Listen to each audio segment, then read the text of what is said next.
بسم الله الرحمن الرحیم. السلام علیکم ورحمت الله وبرکاته. عزتمندو، دا نننۍ وظیفه د نظر بد حوالې سره ده. نن زه تاسو ته داسې بهترین کلمات مبارکه ښیمه چې هغه تاسو ولولئ. ان شاء الله تعالی د هر قسمه نظر بد نه به تاسو محفوظه شئ او د الله جل شانه له طرف نه به په حصار کې راشئ. زما محترمو، نظر بد لګیدل دا حق دی. په مسلم شریف کې دغه رنګې فتح العزیز نومي کتاب کې د نبی کریم صلی الله علیه و آله وسلم ارشاد مبارک را نقل کړی شوی دی.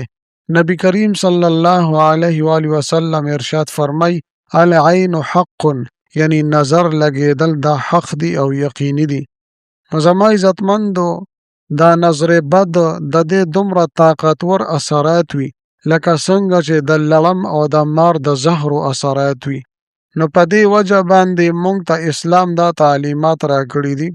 نبی کریم صلی الله علیه و آله وسلم ارشاد فرمای چې کله د ستاسو په سترګو باندې یو شی خو لګي او خشته ولګي، نو تاسو دا کلمات مبارکه زر تر زره ولولئ: ما شاء الله، لا حول ولا قوة الا بالله.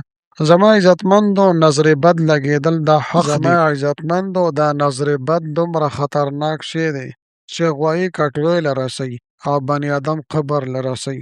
لہذا زما عزتمندو، دا نظر بد نه خپل ځان محفوظ او ساتئ او دا کلمات مبارکه تاسو ولولئ.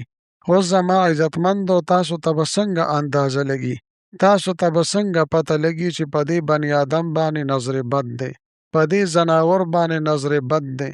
نو زما عزتمندو، د دې علامات دا دي چې په کوم کس باندې نظر بد وي، نو هغه ته به خوب ډیر زیات ورځي او بدن به بېدمه وي او سترګې پې تورېږي او سکار کسب ته به زړه نه کېږي، زړه به تنګ وي او پریشان حاله وي. اوس زما عزتمندو، یو کس کې الک وي یا جینۍ وي، هغه کې دا علامات راښکاره شو او دا علامات په هغه کې موجود شو، دا اثرات په هغه کې راښکاره شوه، نو تاسو ته به پته ولګېږي چې په ده باندې یا په دې باندې نظر بد دی. نو زما عزتمندو، د دې مختلف قسمه علاجونه دي. اول علاج او بهترین علاج کوم چې په احادیثو مبارکو کې راغلی دی، هغه دا دی چې د ستاسو په چا باندې شک وي او یقین وي، نو هغه ته به ووایې هغه به چرندام وکړي او دغه چرندام یعنی د اودس دا اوبه دا به په یو لوښي کې را جمع کړی شي او چې چا باندې نظر بد لګېدلی، چا باندې اثرات دي، د هغه د پاسه به وشیندلی شي یا به پې هغه ولامبي. نو زما عزتمندو، الله جل شانه به ده ته د نظر بد نه نجات ورعطا کړي. دغه رنګې زما عزتمندو، دویم علاج د دې تعویض کول دي.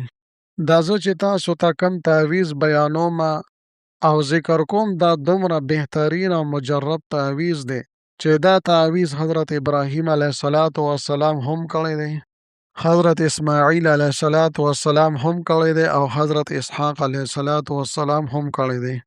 دغه رنګې زما عزتمندو، د دې تعویض بل غټ فضیلت به نور څه وي چې نبی کریم صلی الله علیه و آله وسلم خپلو مبارکو نوسو ته، خپلو خوږو نوسو ته، د جنت ګلونو ته چې امام حسن او امام حسین رضی الله تعالی عنه دي، هغوی ته به دا خصوصي تور لیکلو او په غاړه کې به ورته اچولو.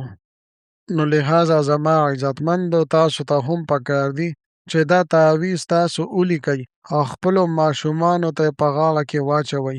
انشاءالله تعالی چې تر کومې پورې د دې ماشوم په غاړه باندې دا تعویض موجود وي، نو د نظر بد نه به دې محفوظه وي. ښه کلمات مبارکه دا دي: اعیذک بکلمات الله التامة من کل شیطان وهامة وعین لامة.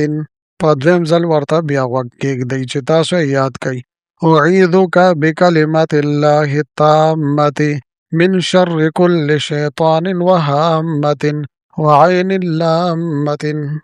نو زما عزتمندو، تاسو سوچ وکئ، دومره بهترین او مجرب تعویض مې تاسو ته ذکر کړه چې نبی کریم صلی الله علیه و آله وسلم هم په دې باندې عمل کړی دی حضرت ابراهیم او اسماعیل او اسحاق علیهم السلام هم په دې باندې عمل کړی دی، نو لهذا ما عزتمندو تاسو هم ضرور دا ولیکئ. یا تاسو په خپله باندې نشئ لیکلی نو ما سره په واتساپ نمبر باندې رابطه کولی شئ. دغه رنګې زما عزتمندو دویم تعویض زه تاسو ته ذکر کومه. ښه کلمات مبارکه دا دي: اعوذ بکلمات الله التامة من شر كل شيطان وهامة وعين لامة تحصنت بحسن ألف ألف لا حول ولا قوة إلا بالله العلي العظيم. بیا ورته زما عزتمند غوږ کېږدئ. که تاسو پې پوهېږئ نه نو ویډیو تاسو ودروئ او دا واورئ. بسم الله الرحمن الرحيم. أعوذ بكلمات الله التامة من شر كل شيطان وهامة وعين لامة تحصنت بحسن ألف ألف لا حول ولا قوة إلا بالله العلي العظيم. او بله زما عزتمندو یو بهترین او مجربه وظیفه زه تاسو ته بیانوم. کله چې تاسو په خپلو ماشومانو باندې، په خپل ځان باندې، په خپلو ځناورو باندې، په خپلو فصلونو باندې دا کلمات مبارکه شوف کئ، نو انشاءالله تعالی د نظر بد نه به دغه مال او اولاد محفوظ وي، او د هر قسم نه شر نه به الله جل شانه ستاسو د مال اولاد او اهل دا محفوظه ساتي. ښه کلمات مبارکه زما عزتمندو دا دي. زما عزتمندو هغه کلمات مبارکه زه تاسو ته بیانوم. که چېرې زما چینل مو لا تر اوسه پورې سبسکرایب کړي نه وي نو برای مهرباني دا چینل سبسکرایب کړئ. سبسکرایب سره خوا کې د ټلی والا نشان دی، دا تاسو کلیک کړئ او سلیکټ آل یې کړئ، د دې دپاره چې د هر راتلونکي ویډیو نوټیفیکیشن تاسو ته میلاویږي. زما عزتمندو زما د حوصله افزایي دپاره ویډیو ضرور لایک کړئ او لاندې کمنټ کې تاسو ماشاءالله، سبحان الله، جزاک الله یا د دې په شانتې نور ښکلي ښکلي الفاظ منشن کوي ولیکئ، دې دپاره چې ما له حوصله افزایي میلاویږي او نور ډېر ښکلي ښکلي وظایف زه تاسو ته په دې چینل کې راوړم. اوس زما عزتمندو راځم وظیفې طرف ته، عمل طرف له. دا داسې وظیفه ده، دا داسې عمل دی چې امام حسن بصري رحمت الله علیه فرمایي چې دا کوم کس په خپل ځان باندې یا په خپل مال اولاد باندې د نظر بد د لګېدلو خطره او یره وي، نو دوی ته پکار دي چې دا آیات کریمه د 3 ځلې ولولي، په خپل ځان باندې، په خپل مال اولاد باندې دې شوف کي. انشاءالله تعالی د ده د مال اولاد به د هر قسمه اثراتو نه محفوظه وي. ښه کلمات مبارکه دا دي: اعوذ بالله من الشیطان الرجیم بسم الله الرحمن الرحیم وإن يكاد الذين كفروا ليذلقونك بأبصارهم لما سمعوا الذكر ويقولون إنه لمجنون وما هو إلا ذكر للعالمين. نو دا کلمات مبارکه به تاسو ولولئ، په خپل مال اولاد باندې به شوف کوئ، په خپل ځان باندې به شوف کوئ. انشاءالله تعالی که دا چا ډېر نظر بد وي نو تاسو باندې به هغه اثر نه کوي.